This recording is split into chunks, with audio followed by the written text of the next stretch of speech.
Gold, the glittery, entrancing metal which has held its value for thousands of years. And with global central banks printing money to stimulate the world's economy, gold is becoming more attractive to investors. US debt has doubled in 4 years. Now, debt is essentially printing money. So what you see is a significant debasement of traditional currencies, which you're not seeing with gold. The Perth Mint was built by the British 123 years ago after they found gold in the West Australian goldfields. Today, it's the largest refiner of gold in Australia, producing gold bars, silver bars, coins, and even Olympic medals. Most of the gold in Australia, probably just under 80%, is mined here in the West. The mining company obviously extract the ore, they crush it and they extract the rough gold from that, and it's cast into what we call a doré bar, which can be anything from 20% pure through 80-85% pure. Typically it looks like a house brick, it comes in about house brick size. And that's received at the refinery. Most of it's flown in by air. The Mint's heritage-listed building also has a sales section and a museum displaying some of the largest gold nuggets in the world, including the Newmont Normandy nugget, which weighs about 25 kilograms. Chief Executive Richard Hayes says the Mint refines about 350 tonnes of gold each year. We've got customers in about 130 countries.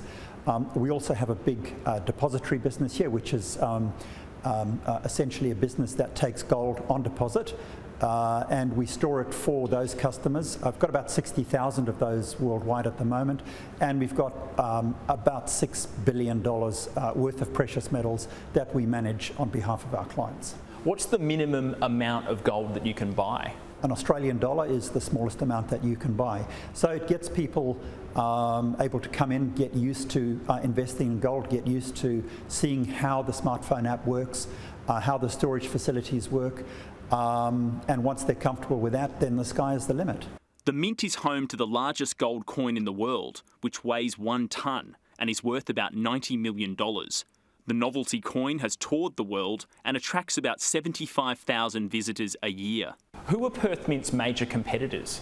There are 5 or 6 major global refiners overseas, a number of them based in Switzerland, one based in the United States, one in South Africa, one in Canada, and there are 1 or 2 larger refiners in Japan. They typically represent the global competition that we've got.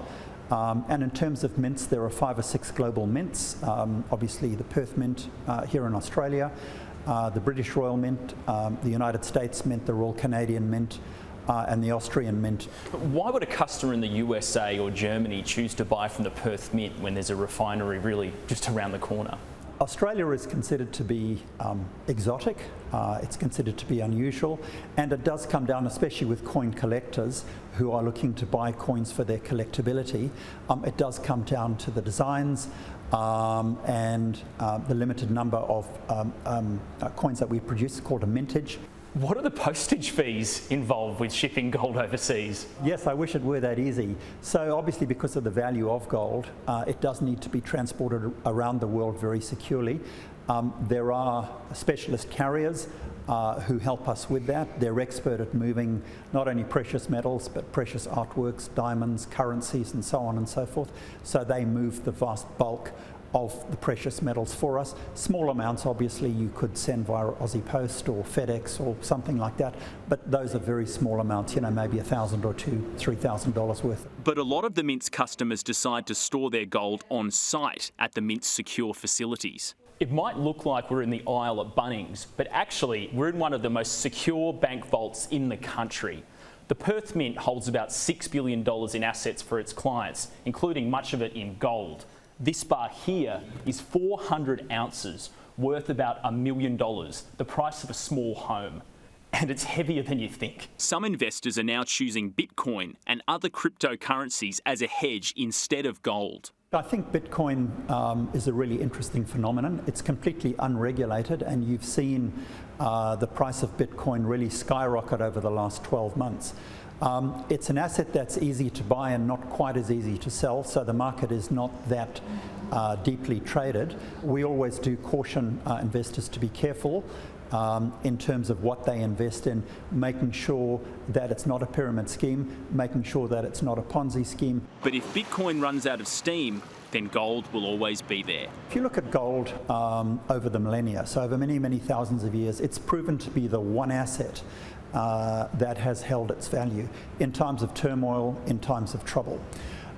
Rookie investors are looking for not only a quick way to make money, but they're also looking for security. And gold is a great way of providing that security. When the rest of the world is turning to the proverbial, gold typically does well. The silver price has been really skyrocketing lately. It's been driven higher by Reddit investors, similar to the GameStop craze earlier in the year. Have you noticed any changes with the silver market? We've seen this before. In the 1970s, the Bunker Hunt brothers tried to corner the silver market and cause an absolute run on it. And they did move the silver market, they did move the price, but the silver market is very deep. There are billions of dollars worth of silver traded every day, which means it's a very, very deep market, not like a single share where the market is limited. And whilst there has been this move to squeeze the silver market and to create an artificial shortage, obviously for profit-making opportunities, that hasn't had a great deal of success. It has pushed the price up, but the price is driven by more than just that. There are other factors that have driven the price, including that silver is an industrial metal, and including that people who are buying gold typically will be buying silver as well. So we see that across many of our investor bases. People who hold gold want to hold silver as well.